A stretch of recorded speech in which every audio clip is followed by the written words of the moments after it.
First used for advertising campaigns towards the end of the 19th century, people soon cottoned on that posters were a great way to motivate and inspire political activism.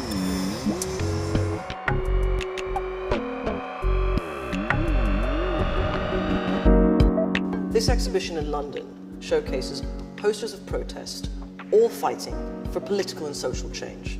The person responsible for curating all of this is Catherine Flood, who's with me now and is about to tell me about the earliest and oldest poster made by the suffragettes. Yes, this is a suffragette poster campaigning for women to have the vote. And it's an extremely interesting one because the suffragettes were one of the first groups to really realise the power of using posters to get across a political message. It's made by the Suffrage Atelier, which is a workshop that was set up in order to teach women this really basic printing techniques so they could produce their own propaganda, essentially. How much of an impact did this have to the people who saw it? And how would they have put this up? I think it would just been basically wheat pasted on the street. And it's really difficult to measure the impact the posters have in their moment, but what the suffragettes did has been massively influential on the whole history of graphic design in a way. And they really were pioneers of all kinds of protest strategies. You can see loads of things that protesters do now that you can trace back to the suffragettes. And this poster over here of Angela Davis.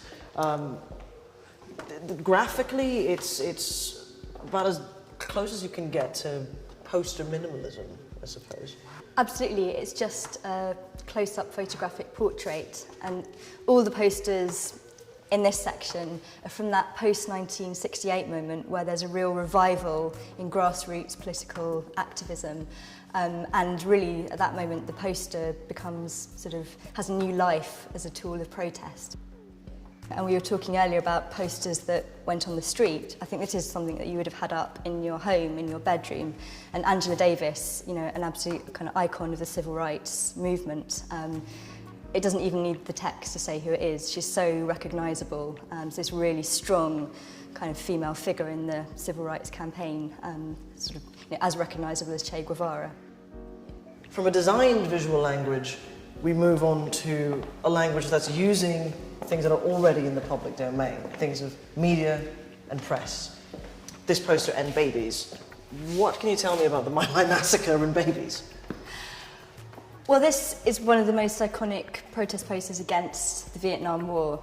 And the Vietnam War is, you know, so often described as the first television war, and the television footage kind of dominated how people thought about it and has definitely had an effect on how wars have been covered since. So there was an interview between a young soldier and a journalist about the My Lai massacre, and the journalist asks, and did you kill women and children?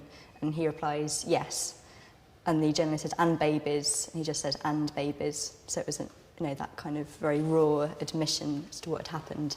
So this poster simply takes, one of the horrific images of that massacre and then just overlays the text from that interview.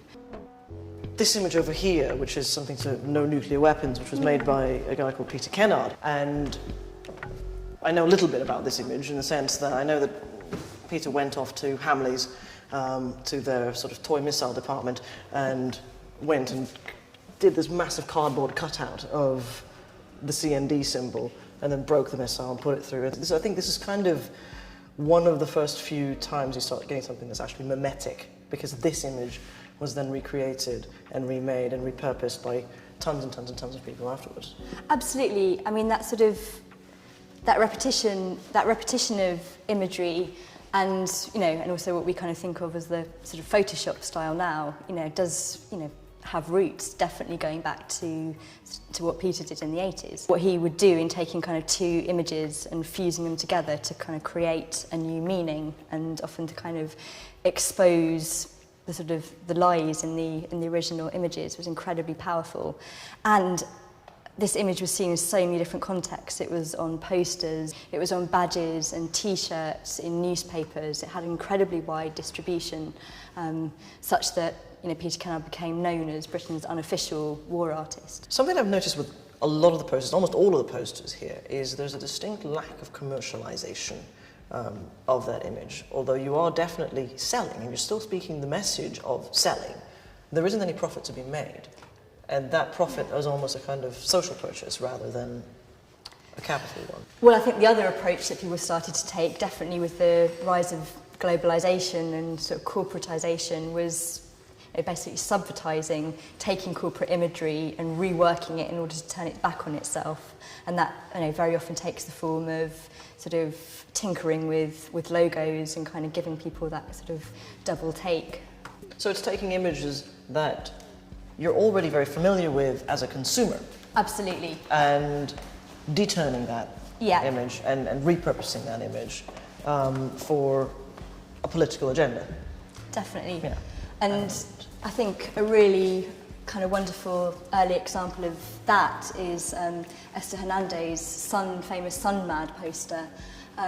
She was a Chicana artist in America, and this takes the kind of absolutely iconic raisin box image but puts a skeleton into it to talk about the human cost of the use of pesticides and the organisation of grape farming. So this is kind of, this was sun-made raisins, and simply by just knocking the eye off and turning the rather sort of buxom female who was on top of the thing that was in everyone's lunchbox into a skeleton. It's a very simple idea. And it's very subtle in a way, but the impact is incredibly powerful.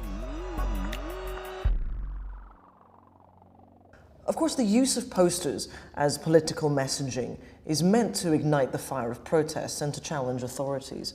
There was a group of activists in Washington, D.C. who decided to put up a bunch of murals on a wall in the local area that depicted the faces of their relatives and their friends who they say are missing at the hands of the School of the Americas.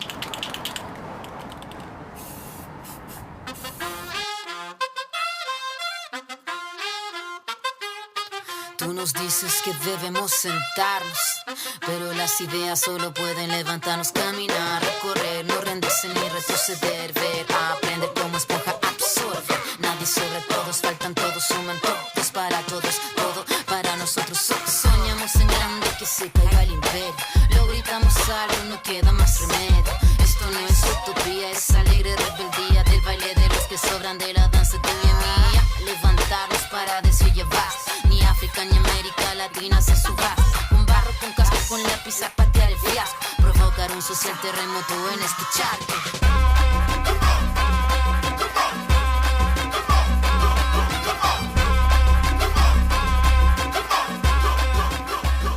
I'm on the internet with Maria Luisa Rosal and Nico Udugama from School of the Americas Watch. Hello, guys.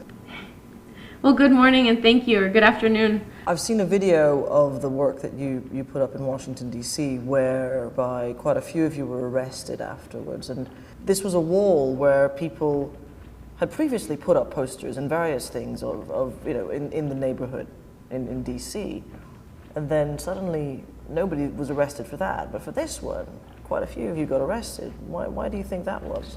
Right. Well, we did this action taking inspiration from the artists in Latin America who do similar stuff in public spaces. The idea was for the general public to enjoy these murals, to put a face for the people who are greatly missed. We wanted them to see what these faces were and to use public space to show, to display political art. And unfortunately, in this city, which is the capital of the supposed free world, the police, and in conjunction with a lot of the wealthy the landowners in this city, were against us using that specific space to show our art. Do you think they would have done this to you if you were advertising Coca-Cola? As we were putting up the mural, our art, there was one business owner, and when we explained that we were putting up art, he said, "No, that is not art. That is political stuff from the School of the Americas."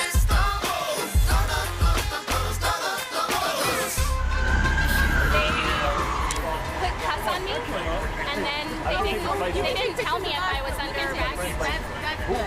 I asked them if I was under arrest or if I was free to go, but they didn't answer.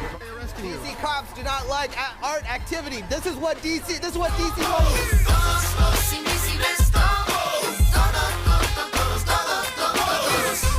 So, you have a personal connection, both of you, to the School of the Americas and things that they've done. Could you explain more about that? Well, I'm from Guatemala, Central America, and I was born at the height of the repression during the 36-year-long internal armed conflict. Not only was I born under the dictatorship of Efraín Ríos Montt, who is an SOA grad himself. He was recently put on trial for genocide in the northern highlands of Guatemala. But my father was disappeared on August 12, 1983. So this year will mark the 31st anniversary of his disappearance. Your father? Yeah. I was living in Colombia in South America from 2002 to 2007, working with communities that were resisting the internal armed conflict in that country.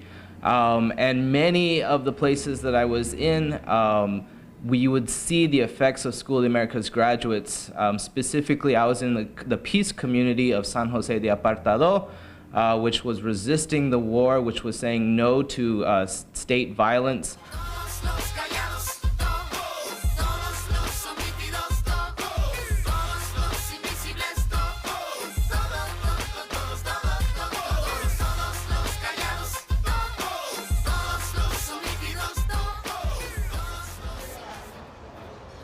Posters of protest have been part of eras of dramatic change, usually at street level.